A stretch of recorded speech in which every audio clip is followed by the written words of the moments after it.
para encerrar essa série sobre os 500 anos, sobre a reforma. Eu estou chamando mais de série porque eu falei 4 vezes, não no sentido da profundidade com que falei, porque só foram pinceladas, que eu imagino que você percebeu e espero que você tenha, como eu vi alguns procurando aprofundar no assunto, mas era apenas para você ter uma noção da reforma, uma ideia da reforma protestante. Eu creio ser essa, para mim, essa é minha definição, que o que aconteceu através de Martinho Lutero, nesse slide, para mim, ele foi um instrumento nas mãos de Deus para o reavivamento da igreja de Jesus. Ele foi um instrumento, esse homem. Um instrumento nas mãos de Deus para o reavivamento. A igreja que estava perdida completamente. Onde os essenciais da fé, eles haviam abandonados e substituído esses essenciais por crenças que nós já vimos, por práticas humanas e da instituição que ensinava como é que servia a Deus, como é que Deus se agradava, e era através do engano, da mentira, da manipulação. Essa era a igreja. A igreja estava morta nos seus pecados, distante de Deus, distante da palavra, distante da santidade, do projeto que Deus tem para a vida deles. E eles estavam assim. Então Lutero, só que Lutero é um homem como você e eu, você já ouviu isso? Que ele enfrenta crises pessoais, ele enfrenta crises espirituais, ele enfrenta crises no seu ministério, lá no seu chamado. Ele achou que era indigno, que Deus errou. Quantos pastores chegam a esse ponto também? Eu acho que o Senhor errou, chamou a pessoa errada. Ele passou por tudo isso como todo mundo passa. Mas ele tem um encontro profundo com Deus. E nesse encontro profundo com Deus é que os seus olhos se abrem, quando ele lê exatamente esse texto de Romanos 1,17. Que diz, o meu justo vai viver pela fé. Ele diz, começa com a fé, termina na fé. E a fé é essa dependência de Deus, esse descanso nos braços de Deus, naquilo que Ele fez. É aquilo que Ele fez por mim que me salva e não o que eu faço que me salva. Quando ele encontra isso, ele encontra paz para o seu coração. E o que eu vejo é Deus derramando novamente, através dele, e através de muitas outras pessoas depois ao longo da história, mas começando com ele ali, Deus, é uma revolução que o Espírito Santo faz na história da igreja, e o consequente retorno da igreja para Deus e para a sua palavra. É por isso que nós comemoramos, e nós estamos falando 500 anos depois de uma experiência lá, há tanto tempo atrás, né? Há tanto tempo atrás, e hoje nós estamos falando porque pessoas, e uma pessoa como ele, resolveu consagrar-se ao Senhor Jesus e entender o projeto de Deus para a sua vida. Para mim, fogo do reavivamento, quando eu penso em reavivamento, e disso que eu estou falando, é o fogo da presença de Deus nas nossas vidas. É isto. Reavivar é isto. Você chega, você tem um carvão que está apagando, está quase apagando, né? E reavivar é você soprar novamente a vida. No caso, o Espírito é sopro de Deus que sopra e reaviva novamente a chama e o poder nas nossas vidas. Então o fogo que consumiu, ele é reavivado. Então é um fogo que consumiu todos os medos, todas as dúvidas do coração de Lutero, e que incendiou a vida dele, incendiou a vida dos líderes, incendiou a vida da igreja na época, que continua queimando até hoje. Por isso nós estamos falando aqui, estamos sendo chamados de novo para que esse fogo do Espírito sopre sobre a sua vida e a minha vida. Não já o de Martinho Lutero, mas o do Espírito Santo, que também tocou Lutero, que nos toque novamente, que nós precisamos. Fogo do reavivamento da presença de Deus nas nossas vidas. Esse é o fogo. Reavivamento, que é a presença de Deus de novo nas nossas vidas. Aí você fala, mas eu tenho. Como que a gente tem a presença de Deus? Muitas vezes nós estamos como o caso de Moisés, que foge por causa das dificuldades que passou e vai se esconder. Vai para outro lugar, abandona o seu chamado. Um homem de Deus, chamado por Deus, está lá naquele lugar. De repente ele precisa de um reencontro com Deus. E o fogo, e você lembra do fogo da sarça que ardia, daquela planta que ardia, e não se queimava, e chamou a atenção. Era a presença de Deus naquele lugar. Outros fogos também, o fogo da presença de Deus no deserto com o povo de Israel. Diz que havia uma nuvem de dia e de noite uma coluna de fogo, que além de protegê-los do frio e das feras, diz que era exatamente a presença de Deus, o Espírito Santo de Deus naquele lugar, protegendo a vida deles e guardando. Era Deus. Eles não precisavam ter dúvida, eles não estavam sozinhos. O fogo estava aceso a noite toda, e era a presença de Deus fortalecendo, protegendo e guardando a vida deles. Houve fogo descendo quando Davi quis construir o templo. Deus disse: não, você mexeu muito sangue na sua época, muita gente morreu nas suas mãos, seu filho vai construir. Então ele construiu, porque Davi amava tanto a Deus, disse: eu tenho uma casa linda, por que não construir algo para Deus? Então Deus permitiu que o seu filho construísse o templo. E na construção do templo diz que no dia da consagração, o fogo de Deus desce. Também eles percebiam, e para ter claramente que a presença de Deus através do fogo estava ali naquele lugar. Ele disse: quando vocês orarem nesse lugar, eu ouvirei vocês. Depois você vê sobre o fogo da presença de Deus no batismo de Pentecostes. Deus disse para o povo, para os seus discípulos: olha, esperem em Jerusalém, até que do alto sejam revestidos. Vocês estão treinados, estão preparados, mas vocês precisam de revestimento. E eu vou enviar o meu Espírito, mas só quando eu for. Então eles estão aguardando em oração. Veja só, orando dia e noite, eles permaneciam em oração, aguardando a promessa. E vocês sabem o que acontece em Pentecostes: línguas como de fogo sobre o povo, mostrando também que o Espírito estava descendo. E ali começa a história da igreja, que é a nossa igreja hoje, a igreja primitiva, que vai pelos séculos dos séculos e vai até os fins dos tempos, até quando Deus permitir que ela esteja aqui. Quando nós teremos uma nova igreja, um novo povo nos céus, com uma nova terra, um novo céu, com nova história, tudo diferente, mas enquanto isso estamos aqui caminhando e seguindo o que Ele tem. Então, fogo que desce. Algumas perguntas que eu faço a você rapidamente, depois disso como está o fogo da presença de Deus na sua vida? Porque nós falamos de reforma, nós falamos do fogo do Espírito, mas nós precisamos olhar para nós e verificar isto. Como está o fogo da presença de Deus na sua vida? Eu perguntaria: é ardente?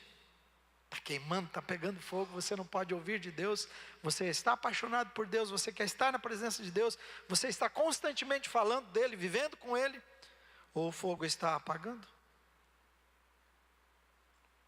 O pior ainda, o fogo já apagou? É uma pergunta que eu quero que você pense até, e que nós precisamos responder e tomar uma decisão no final. O missionário e escritor eu o conheci pessoalmente, tem alguns livros autografados por ele. Quando eu era presidente da nossa igreja, eu estive no seu escritório lá nos Estados Unidos. Quando eu cheguei lá, ele disse: eu oro por você todos os dias. E um homem que passou 25 anos na Índia, Dr. Wesley Duell, e que escreveu muitos livros, e um homem de poder, e ele escreve esse livro, e um dos livros tem Chamas para Deus, e aqui é o fogo do reavivamento, e ele está citando Dr. Graham Scrooge, e ele disse o seguinte: que nunca houve um reavivamento espiritual que não começasse com um sentimento agudo de pecado. Não estamos preparados, ele diz, para avançar espiritualmente, a não ser que vejamos a necessidade de livrar-nos do que impede tal avanço. O que é? Eu não estou avançando. E cada vez que vem o reavivamento, há uma visão de quem eu sou. Pode ver que quando Deus fala com Isaías, ele diz assim: eu sou pecador. Essa é a consequência. Eu sou puro, sou impuro, de lábios impuros. É isso que ele está dizendo. O avanço, isso é, aos olhos de Deus, se chama pecado, as barreiras que nos impedem de avançar naquilo que Ele quer para nós. O reavivamento, então, a partir disso eu escrevo aqui que o reavivamento começa como uma consciência de que eu preciso de uma nova vida, de uma nova unção sobre mim. É isto. Reavivar é isto. Está apagado, ou está apagando a minha vida espiritual, porque quando nós nascemos para Cristo, nosso coração está pegando fogo por Ele. É assim, como é num casamento, como é no nascimento de uma criança. Depois as coisas vão passando e vão se tornando normais na nossa vida, e espiritualmente é do mesmo jeito. Então, aqui é consciência de que eu preciso de uma nova unção, de uma nova vida, e eu preciso experimentá-la. Reavivamento começa com uma visão clara de que tem algo na minha vida que impede. Quais são as coisas? O que me impede de avançar naquilo que Deus deseja. Estou consciente, eu sei, e eu preciso vê-los. O reavivamento, eu estava olhando no nosso dicionário, em português, diz que é reacender o fogo. Então, se for, e falando em reavivar a sua vida, está dizendo reacender o fogo de Deus no seu coração. Eu lembro que entregar-me para o meu chamado, foi exatamente um reacender do fogo no meu coração. Eu tinha uma chama quase apagada. Ia num evento que um pastor meu resolveu quase que me obrigar a ir, porque ele marcou, pagou, eu dei todas as desculpas para não ir. E ele tentou resolver todas elas. Eu agradeço muito a Deus, pastor Jesus França, e eu fui. Fui lá porque ele fez tudo isso e eu não sabia como me livrar dele. Mas ao chegar lá, ter contato com aqueles homens de Deus, pastor Clevenger e pastor Charles Welkshire, 2 americanos, falando profundamente da palavra, a chama que estava quase apagada no meu coração começou a reacender e a aumentar e aumentar e aumentar. Eu saí daquele evento de 2 dias, decidido que eu ia deixar tudo e que realmente eu era chamado por Deus e que eu não podia deixar mais e nem esperar mais, e eu queria viver completamente para Ele. E é o que eu fiz naquele dia até hoje, nunca mais deixei. Cada vez mais quero estar mais próximo de Deus, entender mais de Deus, amar mais a Deus, ser mais parecido com Ele. Então, é reacender o fogo no coração que está quase apagando. É reacender o fogo do primeiro amor por Deus. Não é assim?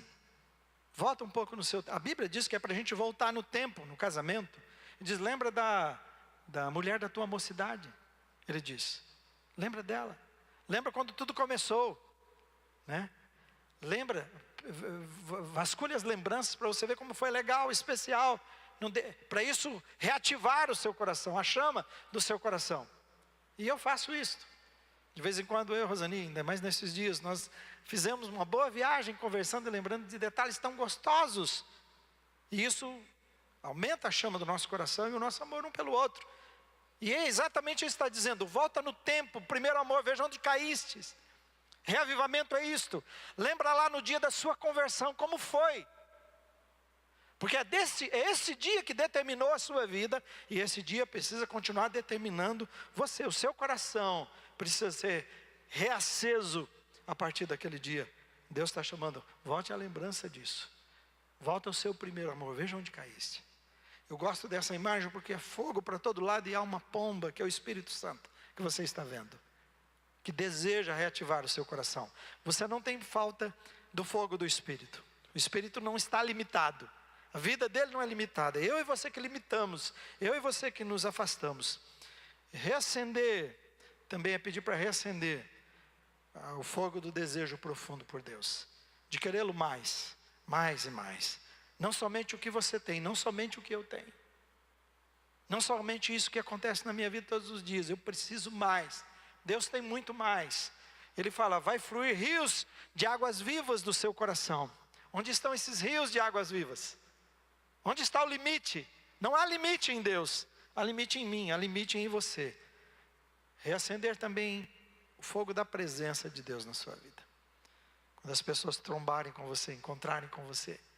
Puxa vida, lembra daquele pregador que eu disse, era na Inglaterra, que eu não lembro o nome dele hoje, mas eu acho que era Finney, que ele entra numa empresa, que ele nunca havia entrado, ele foi convidado pelo patrão, pelo dono da empresa para ir lá, fazer uma oração.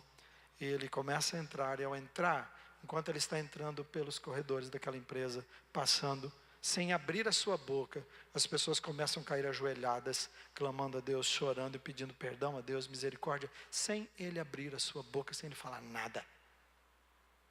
A presença de Deus, a pessoa está tão tomada da presença de Deus, vive na presença de Deus, de tal forma que esse fogo é percebido por todas as pessoas. E isso que causa impacto. E o sermão, falando para as paredes. Esse aqui é o grande problema. É uma expressão de que fiquei falando sozinho. Você já ouviu isso?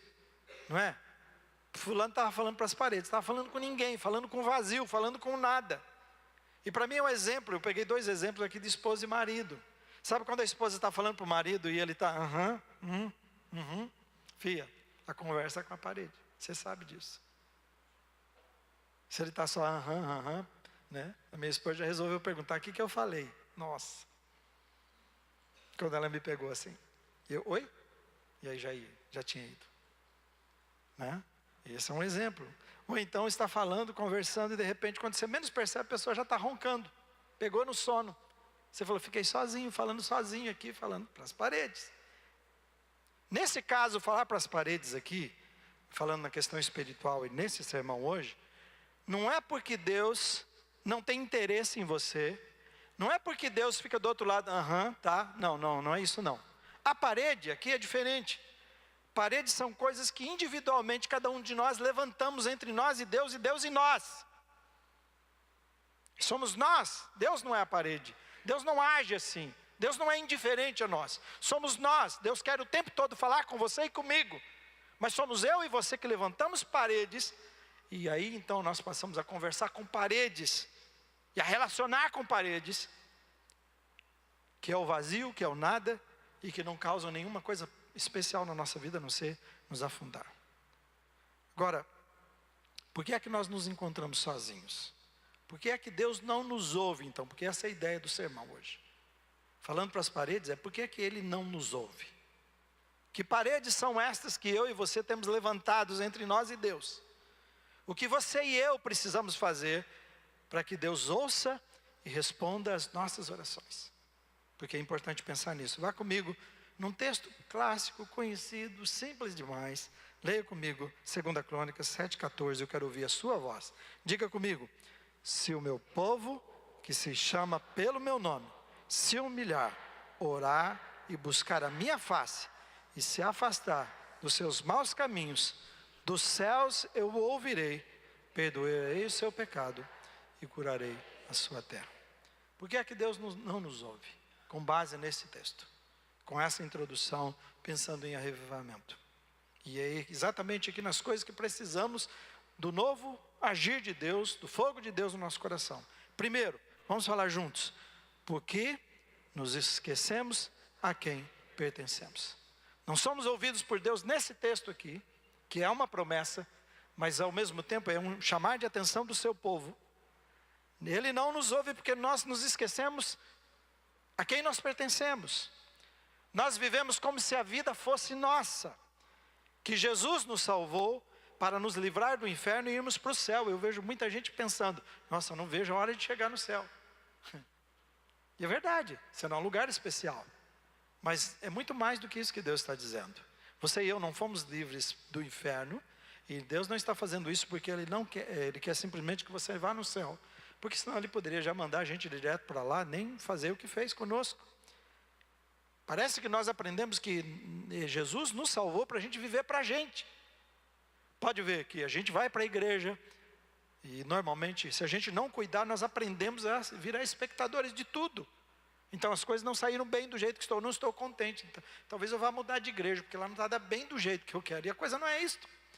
O culto é culto a Deus. Você está prestando culto a Deus hoje aqui à noite, amém, irmãos? Você veio prestar um culto a Ele. É assim que funciona. Então não é para eu viver para mim, nem viver. É viver para Deus. Estamos lutando para fazer o nosso nome, o próprio nome, bater o nosso recorde em várias coisas, deixar as nossas marcas neste mundo. Mas o texto está dizendo, fale comigo de novo, olha o texto lá, o 13, vamos lá? Se o meu povo... Para quem que ele está dizendo? Meu povo. Não é para o perdido. Não é para a pessoa sem Jesus. Meu povo. Ele diz, aqueles que são chamados pelo meu nome. Interessante. Nós não somos do mundo, mas estamos no mundo. Essa é a grande diferença. Nós não somos, mas estamos aqui. E eu achei interessante, nós temos o sobrenome de Deus. Estava pensando agora há pouco. O Micael tem o nome de Micael, mas ele leva o meu nome, Liberato. E a sua filha é a mesma coisa e vai continuando. Por quê? Ele é o meu filho. Então, ele é meu povo. Ele leva meu nome. E o que Deus está dizendo para mim e você é assim, você é meu filho. Então, como ficaria seu nome, você que agora tem Jesus? Então, meu nome seria assim, meu sobrenome é de Deus, Israel de Deus. Marlon de? Andressa de? Meu povo. Põe o seu nome aí e fale isso agora. Põe o seu nome e fala. Amém? Ele diz, meu povo, que leva o meu nome. Você é meu povo. Então nós temos o sobrenome dele. Jesus está lembrando através do Espírito Santo: eu te comprei. Eu te comprei. Sua vida é minha. E essa é uma palavra para nós que somos povo de Deus, que levamos o seu nome. Ele está dizendo para você nesta noite, Israel, e para cada um de nós: não vivam para si mesmos. Vocês não são de vocês. Vocês foram comprados, vocês não se pertencem. Não vivam com seus corações. Meu povo diz: não viva com seu coração dividido. Quem vive com o coração dividido? Um gentio, uma pessoa que não tem Deus, ele não está dividido, ele não tem Deus para dividir. Ele já sabe a concentração, onde está.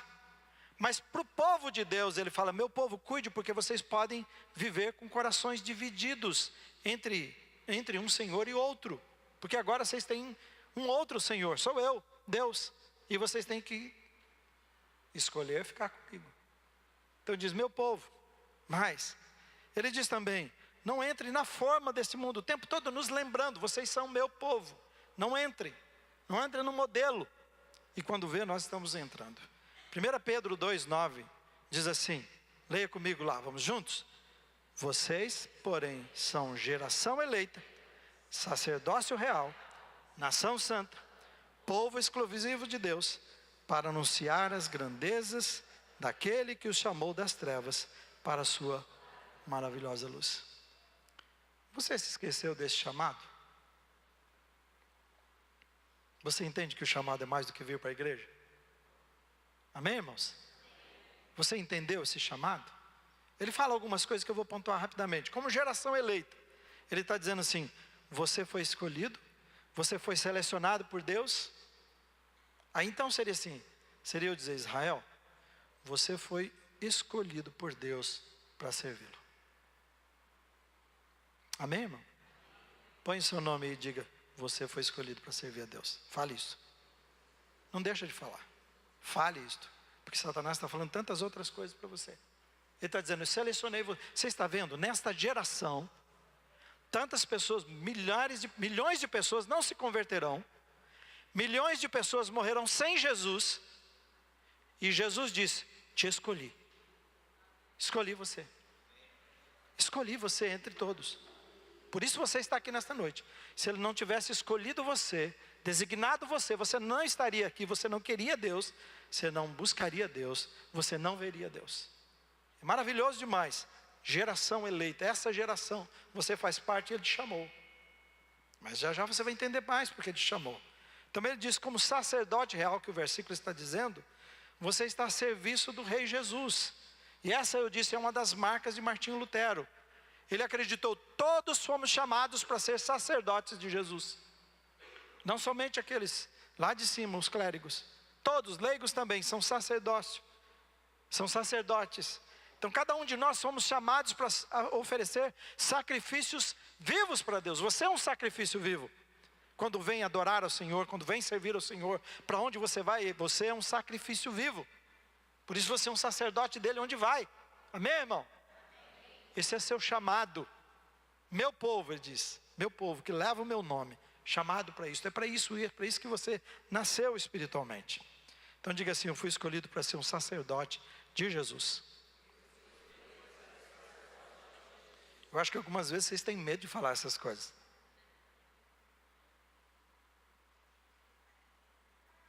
Aí parece que eu, pastor, tenho todo o direito. Vocês não. Diga assim: fui escolhido para ser um sacerdote de Jesus. Pode dizer, vamos, irmão.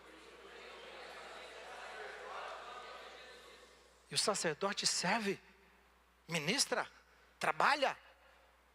O sacrifício antes era morto, era um amarrado que era colocado lá em cima, não tinha escolha, era um inocente que morria por alguém. E agora você é o sacrifício vivo, você escolhe servir, amar a Deus, viver para Deus. Isso para mim é maravilhoso. Quando ele diz nação santa, está dizendo assim que, primeiro, que nós não estamos sós. Somos uma multidão de pessoas. Pelo mundo, irmãos. Uma multidão que está aqui, uma multidão no céu já. É uma nação grande. Uma multidão de pessoas. Mas estamos dizendo assim, de santa, de pessoas transformadas. Pessoas lavadas no sangue de Jesus. Mudadas por Jesus. Não são pessoas que se escondem numa igreja. E aleluia por isto. São pessoas que experimentaram Jesus na sua vida e foram transformadas de uma maneira que se tornaram novas pessoas, novas vidas em Jesus. Nação santa, você é uma pessoa transformada por Jesus. Diga assim: sou nação santa de Jesus. Faço parte de uma multidão, na terra e nos céus, transformados por Jesus. Amém? Também diz que povo exclusivo de Deus. Quem eu sou? Quem você é? Meu povo que se chama pelo meu nome, diz povo exclusivo. O que é isto? Que você e eu fomos escolhidos para viver para Ele, separado para Ele. Aleluia. Essa nação santa, santidade é isto. Eu vivo para adorar a Deus, para servir a Deus, por isso eu não vivo para mim mesmo. Mas somos um povo exclusivo de Deus, por isso que não dividimos. Você não pode dividir o seu coração, nem dividir a glória de Deus. É somente para Ele, a sua vida e a minha vida para Deus, exclusiva de Deus. Então diga assim: Deus, eu sei que sou exclusivo, Senhor. Qual é o grande problema aí, irmãos? É viver essa exclusividade, né? Que Ele nos ajude. Amém? A gente não compartilha a nossa vida e nada com outros. Aí vem o final, que é o versículo, a última parte do versículo. Tudo isso para quê? Nosso chamado para anunciar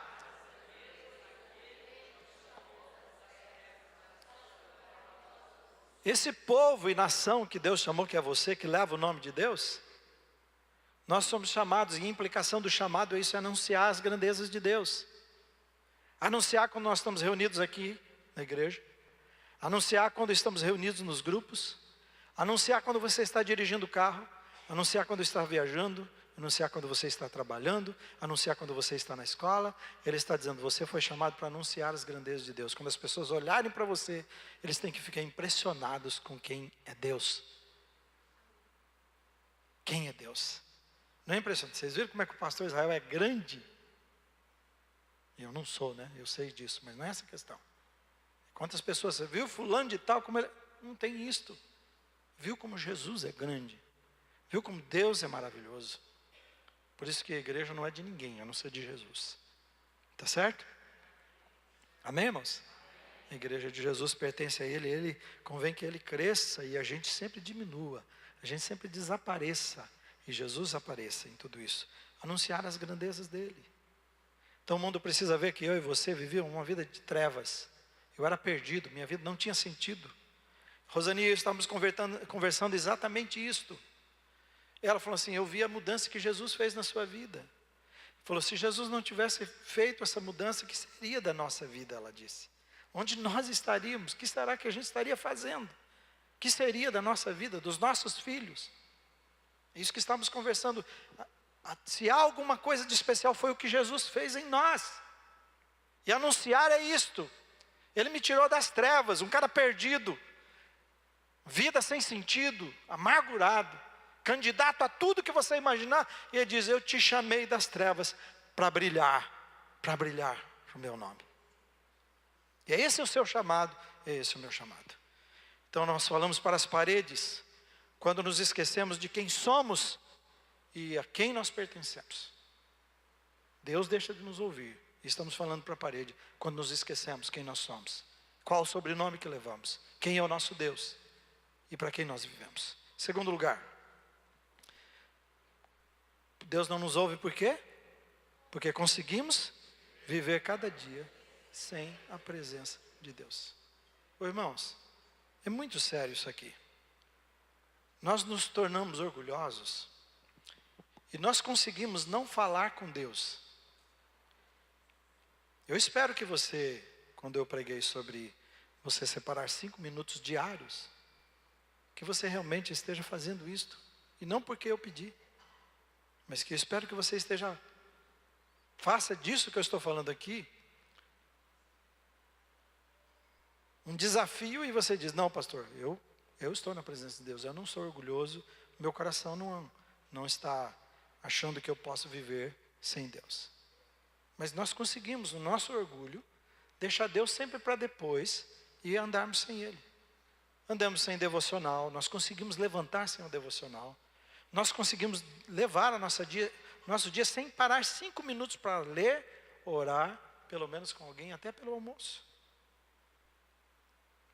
Deus não participa da educação dos nossos filhos. Todo mundo, nós jogamos para todo mundo, fazemos de tudo, mas Deus não participa, não há oração com as crianças. Não compartilhamos a Bíblia com as crianças. Conseguimos faltar na igreja e não trazer as crianças para aprender da palavra. Deus não participa dos nossos negócios. Deus não participa na aplicação do dinheiro, dos nossos recursos. Deus não participa das nossas decisões. Nós conseguimos fazer isto. Vamos ler o versículo comigo, mais uma vez, e a ênfase é onde está em amarelo. Se o meu povo, que se chama pelo meu nome, bem forte, se humilhar, orar e buscar a minha face. Por que falar isso para o povo de Deus? Por que falar isso para mim, você que já somos de Deus? Ele está dizendo, povo meu. Pode ver que começa, humilhem-se. Começa com humilhação. Pare de achar que você pode andar sem mim. Pare de levar a sua vida do seu jeito. Humilhem-se. Orem, quer dizer, conversem comigo. Ele diz, busquem a minha face.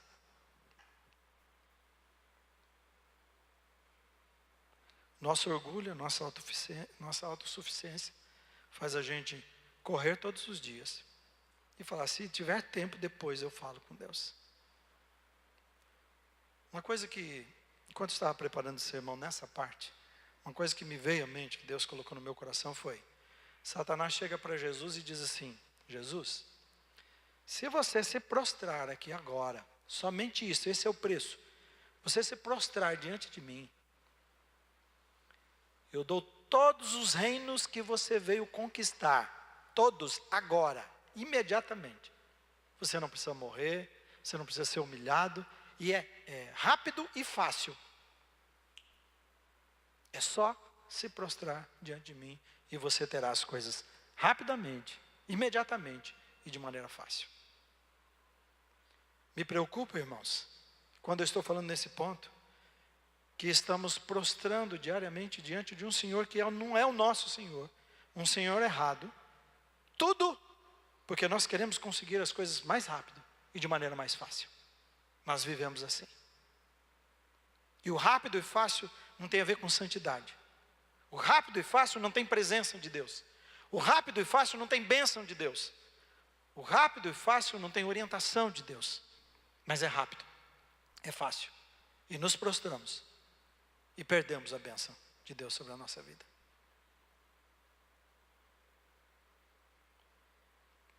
Queria te perguntar o seguinte. Você pode responder como está o seu comprometimento, através dessa pergunta. Como que está a sua vida em relação à busca de Deus? Como está a sua vida de oração? Como está a sua vida de dependência de Deus? Se você responder essa simples pergunta, você vai dizer o nível espiritual que você tem. Quem é você? Se você está conseguindo andar sem a presença de Deus, ou se você todos os dias depende de Deus. E por favor, não é para você pegar a Bíblia e falar assim, bom, estou lendo um capítulo já que o pastor está pedindo. Meu irmão, leia meio versículo. Não é a quantidade, é a qualidade. Leia e medite nele, deixe ele interferir, influenciar a sua vida naquele dia. Se ele fizer isso, então valeu a pena os 3 minutos que você passou na presença de Deus. Entende? Mas faça isto. Não, espero que você não consiga viver sem a presença de Deus, que esse reavivamento venha para o seu coração. E que você tenha um desejo tão profundo por Ele, que nada mais satisfaça o seu ser, a não ser a presença de Deus. Amém? Então, nesse segundo ponto, a gente fala para as paredes, quando a gente consegue viver cada dia sem a presença e a bênção. Aí você acha que está conversando com Deus, está falando com uma longa parede, um longo teto, e não sai daquele lugar. Você está falando com o vazio, falando com nada. E Deus te chama a revivar o seu coração, para você desejá-lo tão profundamente, que somente Ele preencha o seu ser. Amém? Terceiro e último lugar. Deus não nos ouve por quê?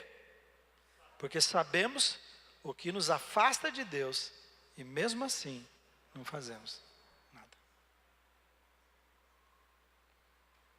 Não pense e não caia nessa mentira de que você não sabe o que está acontecendo, que você não tem percepção. O Espírito Santo habita em você e em mim. Quando recebemos Jesus, recebemos o Espírito. E nós temos sinais na nossa vida. Eu vou te dar exemplos e você vai ver. Agora, se você não tiver nem esses, então vamos pedir para passar algumas coisas para desengripar espiritualmente as conexões aí, né? O Espírito Santo alerta você quando você está em perigo. Ele se entristece, ele se afasta, ele se apaga. E você percebe o que está acontecendo com você. Você faz determinada coisa e você percebe o seu semblante espiritual, a sua alegria cai, o seu rosto espiritual cai lá no chão. Você percebe, fiz algo que não devia, um alerta do Espírito para o seu coração. Você também percebe que você começa a viver uma vida assim meio que sem sentido, sem paz, sem alegria. Você está percebendo, ele está apagando, ele está afastando de você. Por isso que Davi fala, torna a dar-me a alegria do Espírito Santo, torna a dar-me a alegria da salvação, perdoa os meus pecados, e eu quero a tua presença de volta, eu quero o teu Espírito de volta em mim. Restitui essas coisas na minha vida, porque ele havia perdido a presença de Deus, a alegria da salvação, havia perdido o Espírito Santo na sua vida. Ele diz, torna a dar-me. Ele estava muito consciente no seu dia a dia. A nossa vida fica fraca, fica frágil, você fica dodói em tudo, pode ter certeza, dodói no trabalho, dodói com a mulher, com o casamento, com os filhos, com a coisa, você fica um cara chato, uma mulher chata, todo mundo sabe que não pode triscar em você, porque espiritualmente você está na pior. Então não vai dizer que você não sabe, porque nós sabemos. Porque o Espírito Santo é alegria, domínio próprio, é paz, faz bem para os outros. Então a gente começa a fazer mal para a gente e mal para aqueles que estão à nossa volta. Então, nós sabemos o que é perigoso e não podemos fingir que não sabemos. Leia comigo de novo o versículo e vamos dar ênfase no que está em amarelo. Vamos juntos? Se o meu povo, que se chama pelo meu nome, bem forte, irmãos, se humilhar e orar e buscar a minha face, e se afastar dos seus maus caminhos. Os caminhos que nós escolhemos todos os dias, ou nos fortalecem, ou nos enfraquecem. Todos os dias, você toma caminhos, você toma rumos na sua vida, você dá rumos à sua vida. Mas ninguém é responsável por isso, a não ser você. Um especialista estava dizendo, e um escritor também, eu posso orientar você, mas a decisão é sua. Eu não posso fazer por você. O máximo que nós podemos é ajudar as pessoas orientando, mas a decisão é das pessoas, é você que vai fazer. Ou as coisas que nós fazemos, as nossas decisões, ou nos aproximam de Deus, ou nos distanciam de Deus. E veja que não é somente então lá, como o texto diz, que é humilhar, orar e buscar a Deus. Ele diz, humilha, ora, busca a minha face, mas faz algo. O que é que ele diz? Afasta dos seus maus caminhos. Eu preciso todos os dias fazer essas coisas, humilhar, orar, buscar a face de Deus e pegar o caminho certo, o caminho que Ele quer para a minha vida. Amém, irmãos? Hoje, domingo, você pegou esse caminho? Na verdade, vocês sabem que de domingo eu já não aceito convite, de domingo eu já não faço culto em casa, de domingo é concentração completa aqui dentro. Eu já levanto de madrugada, fazendo, então, quando eu tenho lá o slide da imagem, que é a mensagem, mando para os líderes. Minha maior alegria é que não acaba de pingar lá o lixo, né? Acabei de pôr, imediatamente 4, 5 pessoas, líderes já mandou para outro lugar, já mandou para os grupos. A minha alegria é que eles estão conectados, hoje é dia do Senhor, não estão dormindo, não estão brincando. Eu penso que é assim com Deus e com a gente. Hoje é dia do Senhor, de viver para Ele, de dizer: eu separei um dia para mim, para vocês lembrarem que vocês têm uma aliança comigo. E aí o que fazemos? Vivemos. Fazemos escolhas.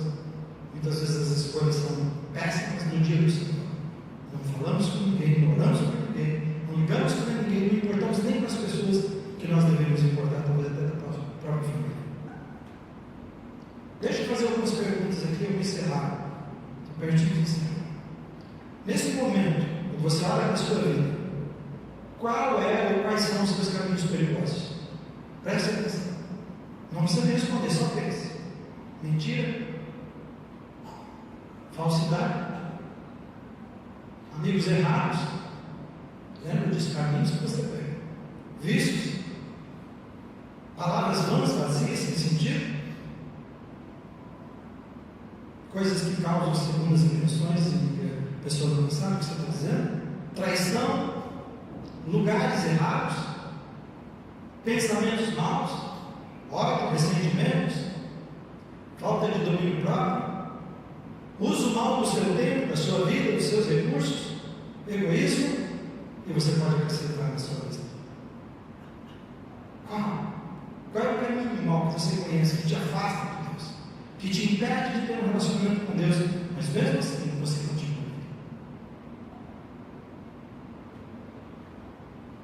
Nós falamos com as paredes, quando sabemos que nos afasta de Deus, e mesmo assim nós não fazemos nada. Reavivamento é reacender o fogo. Amém? Vamos falar juntos? Reavivamento é reacender o fogo. É o fogo de Deus que se apagou, que precisa ser restaurado no seu coração, na sua vida, na minha vida. Reavivamento, próximo, é reacender o fogo do Espírito Santo. Vamos ler juntos? Primeiro lá. Reacender o fogo do Espírito Santo. Reavivamento é reacender o fogo do primeiro amor de Deus. Reavivamento é reacender o fogo do desejo profundo por Deus. Reavivamento é reacender o fogo da presença de Deus. Isso é reavivamento.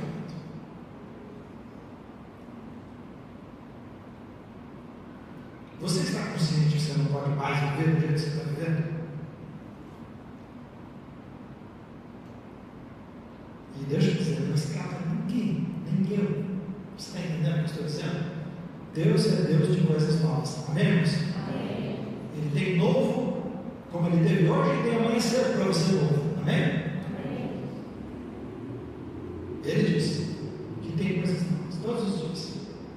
Então Ele está dizendo que o que eu estou vivendo agora é muito pouco diante daquilo que Ele tem para mim amanhã, daqui a pouco. Amém, irmãos? Amém. Isso é maravilhoso. Ele está dizendo isso para você nesta noite, chamando você nesta noite. Reacenda o fogo na sua vida. Reacenda a chama do Espírito Santo no seu coração. Deus tem armas mais profundas para você.